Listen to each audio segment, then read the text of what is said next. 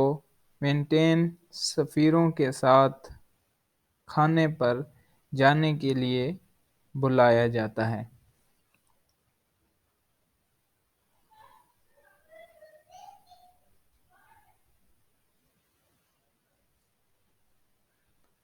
Rodrigo داخل ہوتا ہے اور اس بات پر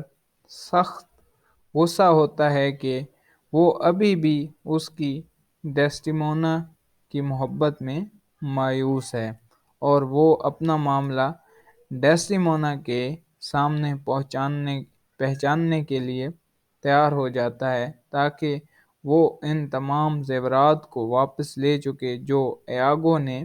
اس سے لے کر اس کو دیے تھے۔ ایاگو روڈریگو کو بتاتا ہے کہ کیسیو کو اوتھیلو کی جگہ پر تعینات کیا جا رہا ہے۔ ایاگو یہ بھی جھوٹ بولتا ہے کہ اوتھیلو کو افریقہ میں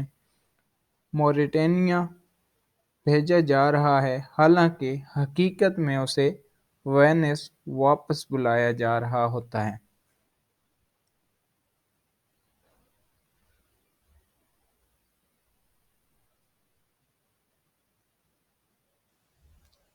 اس کے بعد کہ وہ روڈریگو سے کہتا ہے کہ اوتھیلو کو ڈیسڈیمونا کو افریقہ لے جانے سے روکنے کا واحد راستہ یہ ہے کہ کیسیو سے جان چھڑا لی جائے۔ وہ روڈریگو کو راضی کرنے کے بارے میں طے کرتا ہے کہ کیسیو کے دماغ پر دستک دینے کے لیے وہ صرف آدمی ہے، یعنی وہ اب روڈریگو کی توجہ کیسیو کی جانب کروانا چاہتا ہے کہ اگر وہ کیسیو کو اس کو مارنے میں مدد کرے گا تو وہ ساری چیزوں پر قبضہ کر لیں گے اور ان کو فائدہ ہوگا اوتھیلو کے جانے کے بعد۔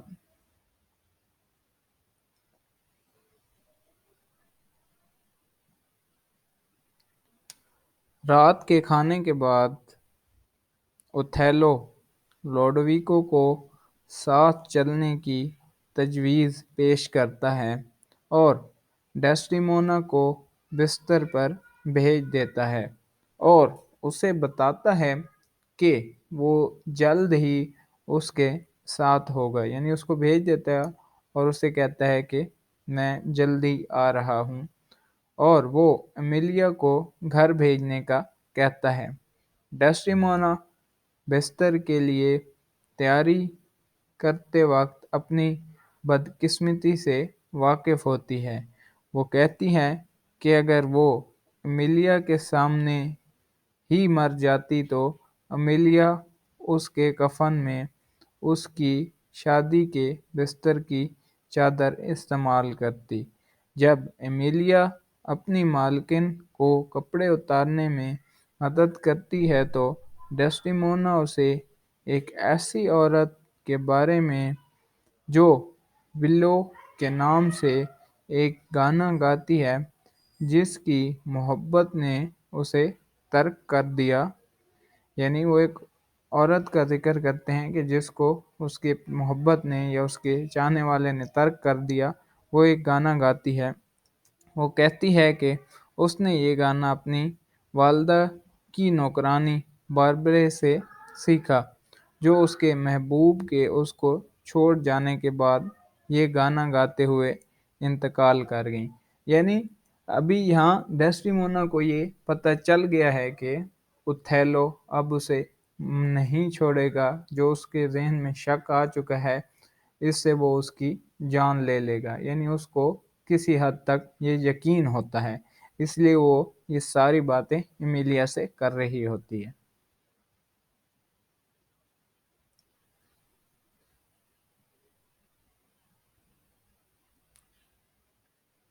یہ گانا ڈیسڈیمونا کو زناح کے بارے میں سوچنے میں پر مجبور کر دیتا ہے، اور وہ ایمیلیا سے پوچھتی ہے کہ کیا وہ اپنے شوہر کو ساری دنیا کے لیے دھوکہ دے گی، یعنی وہ اپنے اس چیز کے بارے میں سوچتی ہے کہ جو زنا میں نے کیا ہی نہیں ہے، یہ مجھے اس کی سزا مل رہی ہے، اور میں ایسا نہیں کر سکتی کہ اپنے شوہر کو ساری دنیا کے لیے دھوکہ دے دوں۔ مطلب ساری دنیا تو ایک سائڈ پہ ہو سکتی ہے، لیکن میں اپنے شوہر کو دھوکہ نہیں دے سکتی۔ ایمیلیا کا کہنا ہے کہ وہ اپنے شوہر کو زیورات یا مہنگے کپڑوں کے لیے دھوکہ نہیں دے گی، بلکہ یہ کہ ساری دنیا اس جرم کے مقابلے میں ایک بہت بڑا انعام ہے۔ اس سے ایمیلیا اس حقیقت کے بارے میں بات کرتی ہے کہ مردوں کی طرح خواتین کو بھی جنسی اور بے وفائی کی بھوک ہوتی ہے، اور یہ کہ وہ اپنی بیویوں کو دھوکہ دیتے ہیں اور اس میں خود ہی قصوروار ہوتے ہیں، کہ اس لیے اگر ان کی بیویاں ان کے ساتھ دھوکہ کرتی ہیں، ڈیسڈیمونا جواب دیتی ہے کہ وہ برے اعمال کا جواب بری اعمال کے بجائے اچھے افعال سے دیتی ہے۔ یعنی کہ ایمیلیا اس کو بتا رہی ہوتی کہ بعض اوقات ایسا بھی ہوتا ہے کہ جو مردوں میں جو یہ ہوس یا بے وفائی یا جنسی رغبت پائی جاتی ہے، وہ اس کو چھپانے کے لیے یا جو ہے عورتوں پر الزام لگا دیتے ہیں، عورتوں پر بے وفائی کا الزام لگاتے ہیں تاکہ ان کے جو برے اعمال ہیں وہ چھپ سکیں، کیونکہ جیسا کہ عورتوں میں ایسی بے وفائی یا جنسی رغبت پائی جاتی ہے، ویسے ہی مردوں میں بھی پائی جاتی ہے، تو یہ لازمی نہیں ہے کہ عورت ہی بے وفائی کرے، تو مرد بھی اپنی بے وفائی کو چھپانے کے لیے بعض اوقات اپنی بیویوں پر یا اپنے جو ہے عورتوں پر وہ الزام لگاتے ہیں۔ لیکن ڈیسڈیمونا کہتی ہے کہ نہیں، اگر ایسا اس نے کیا بھی ہے تو اس کی بے وفائی یا برے اعمال کا جواب میں برے اعمال کی بجائے اچھے افعال سے دوں گی، وہ خود کو سونے کے لیے تیار کرتی ہے۔ تو دوستو یہاں ایکٹ 4 کمپلیٹ ہو جاتا ہے، یہاں اس کا سین 2-3 کمپلیٹ ہو گیا۔ اس کے بعد ایکٹ 5 ہم سٹارٹ کریں گے۔ نیکسٹ ویڈیو میں ملتے ہیں ایکٹ 5 کے ساتھ، تب تک کے لیے اللہ حافظ۔